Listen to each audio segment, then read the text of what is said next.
Hello guys, দেখো সকাল সকাল উঠে গেছে আর কটা বাজে দেখো। এখন টাইমটা দেখিয়ে দিই। এই যে আমি বলবো না, তোমরা দেখে নাও।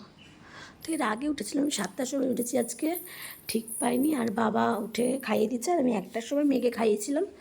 1টা 1:30টার দিকে, 2টোর দিকে আমি ঘুমিয়েছি। আর এই যে আমার রাধা রানী কাজের থেকে যায়, শ্যামসুন্দর, এটাই আমার।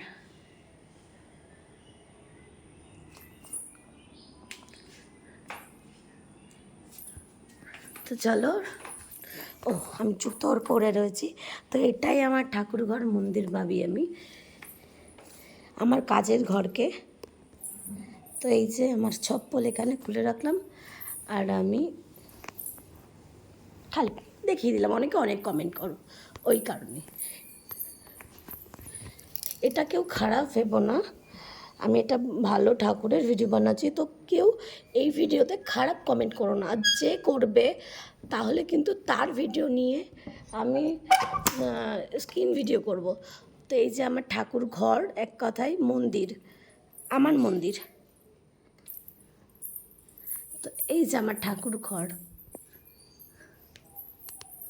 এই যে আমার মা। কালকে দাদু বাড়ি থেকে এই ফুলগুলো এনেছিলাম, কিন্তু আমার ব্যাগে ছিল, ওর জন্য চুপসে গেছে। তাই আমি আমার মাকে দিয়েছি। এটা ভোলে বাবার বেলপাতা, এটা আমার মাথায় ছিল। আর এখানে আছে মায়ের ভোলে বাবার বেলপাতা, আছে নাকি আমি দেখতে পাচ্ছি না, সত্যি কথা বলতে। ক্যামেরায় তোমরা দেখে নাও, শুধু ফুলই দিয়েছিলাম। আর আগের ফুল আছে কি না বা বেলপাতা কিছু আছে কি না আমার মনে নেই, আমি দেখতেও পাচ্ছি না, সত্যি কথা বলতে।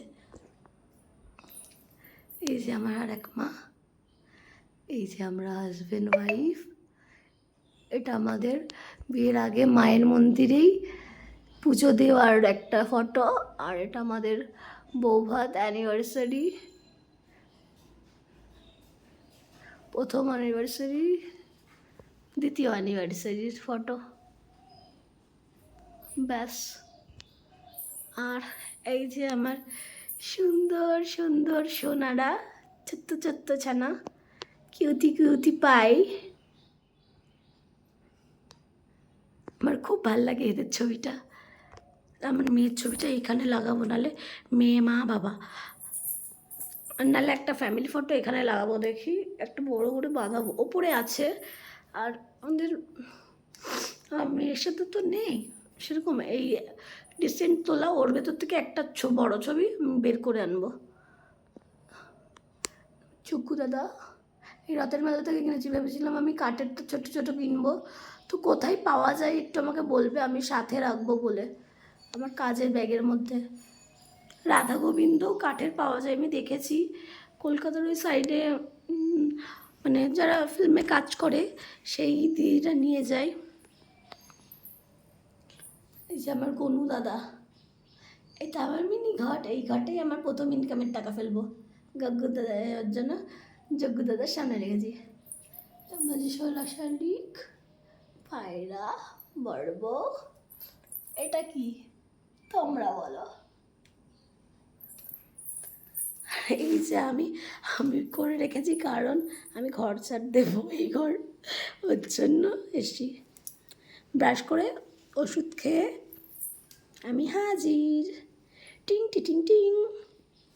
এই যে আমার মেয়ের খেলনা, মেয়ের জামা, আমার কাজের জিনিস, এগুলো আমার মায়ের শাড়ি, 3টে শাড়ি আছে। তো এখন খুলে দেখাবো না, এটা সারপ্রাইজ। মাকে পরিয়ে দেবে, বা যেদিন মাকে আমি আমার বাড়ি আনবো সেদিনই দেখতে পারবে। তো ওর জন্য একটু অপেক্ষা করতে হবে। যে আমার টিয়া, ভোলে বাবা,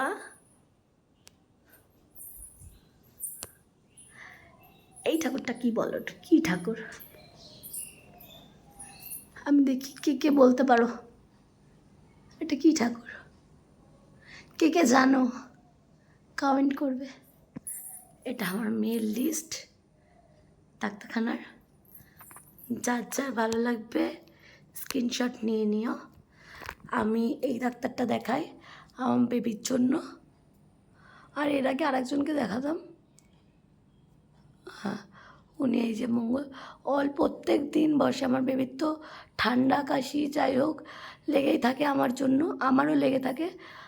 তো আমি দেখাই, আর আমি আমার নিজের জন্য আমি আব্বাস কাকুর কাছেও যাই, চাকদাইও যাই, আমার যখন যেখানে মনে হয় আমি সেখানে যাই, বা ফোন করেও তাদের কাছ থেকে জেনে নিই।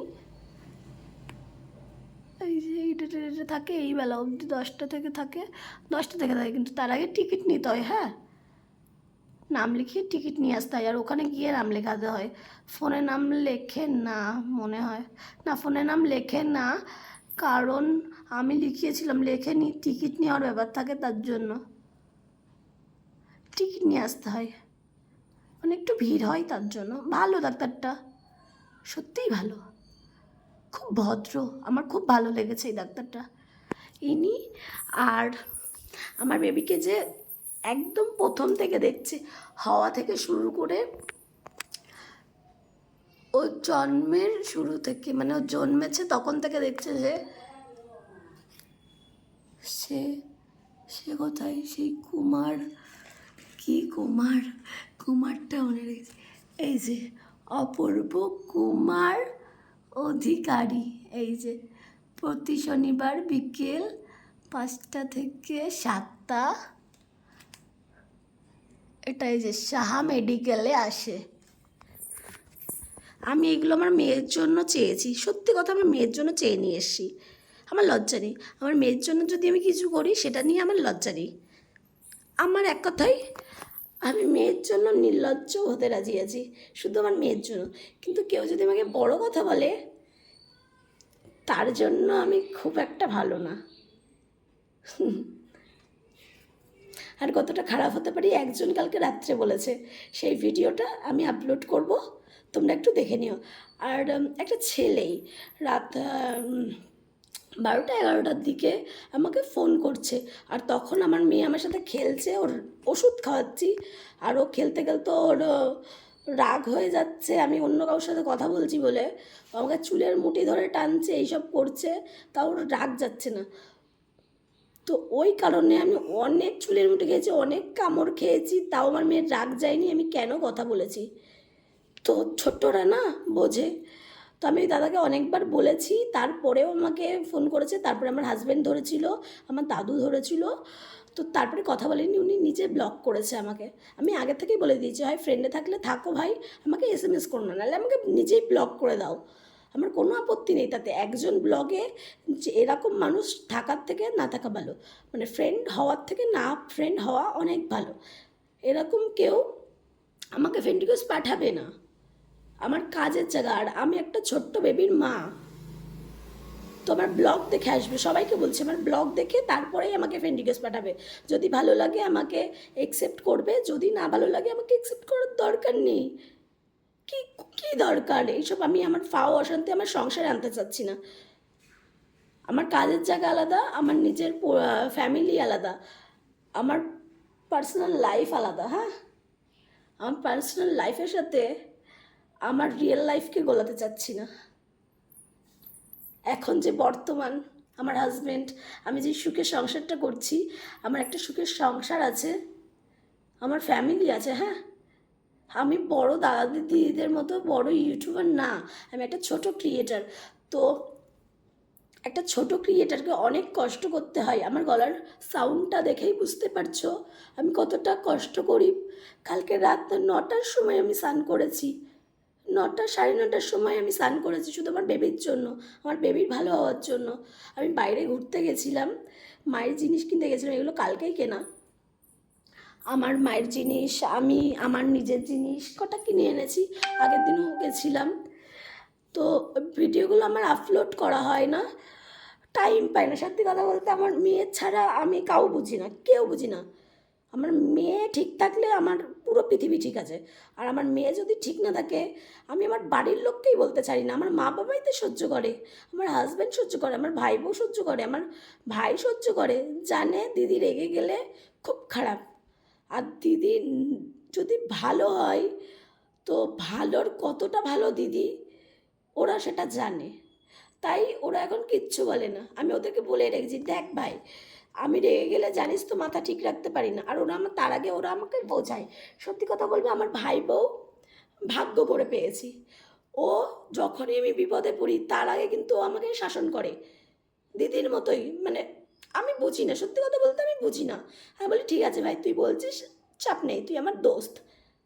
ও আমার বান্ধবী ছিল, আমরা একই কলেজে পড়েছি, তো সেই হিসেবে আমরা বান্ধবী। তো আমি বলি ঠিক আছে, তুই আগে আমার দোস্ত, তার উপরে আমার ভাই বউ। তো সেই কারণেই অনেক ঘুরেছি আমরা, অনেক ইয়ার্কি মেরেছি। তো সেই কারণেই আমরা বলি ঠিক আছে চলো, বাদ দাও, যা হয়েছে হোক। তিনজন ঝামেলা করব, মারপিট করব, আবার তিনজনই এক জায়গায় হব। তো আমাদের সংসারে নাক গলাতে কেউ এসো না। আমরা এই ভালো এই খারাপ, জোট হয়ে গেলে তাদের সর্বনাশ। আমি, আমার ভাই বউ, আমার দাদু, আমাদের একটা টিম আছে।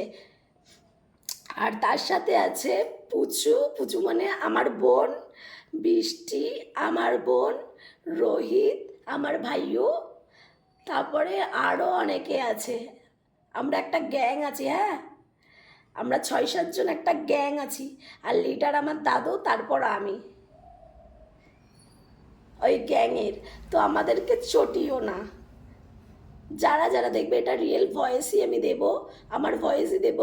কারণ আমার ভয়েস, কালকে 2 দিন স্নান করেছি রাত্রে পরপর, আর দিনের বেলায় স্নান করছি ভোর থেকে, সকাল থেকে। এই এরকম টাইমে আমার স্নান হয়ে গেছে আগের দিন, যেদিন ডাক্তারখানায় যাব। তো চুল খোপা করে রাখি মেয়ের জন্য। ওর ভেতর বেলপাতা থাকে, তুলসী পাতা থাকে, ঝাঁটার কাঠি, যা যা লাগে আর কি, একটা হাওয়া বাতাস না পাওয়ার জন্য। আর আমার ননদ বলেছিল যে ওরাও কৃষ্ণমতে দীক্ষিত, কিন্তু ওই হয় না, ওই প্যাঁচাপেচি, প্যাঁচাপেচির মতে দিয়ে মানে ঝাড়াতে, মানে ওইটা একটা ঠাকুর আর কি, ওটা আমি নিজেই ঝাড়াতে পারবো। এবার যদি ওর জন্য শুনতে হয়, আমাকে এক্সট্রা কমেন্ট করতে হবে, হ্যাঁ বলো, তারপরেই আমি ওই নিয়ে ব্লগ করব। তাছাড়া টাটা, বাই, শুভ সকাল, সবাই ভালো থেকো, রাধে রাধে। আর আমার গুরুরা যারা আছো আমার প্রণাম নিও, আর ছোটরা যারা আছো আমার ভালোবাসা নিও। টাটা।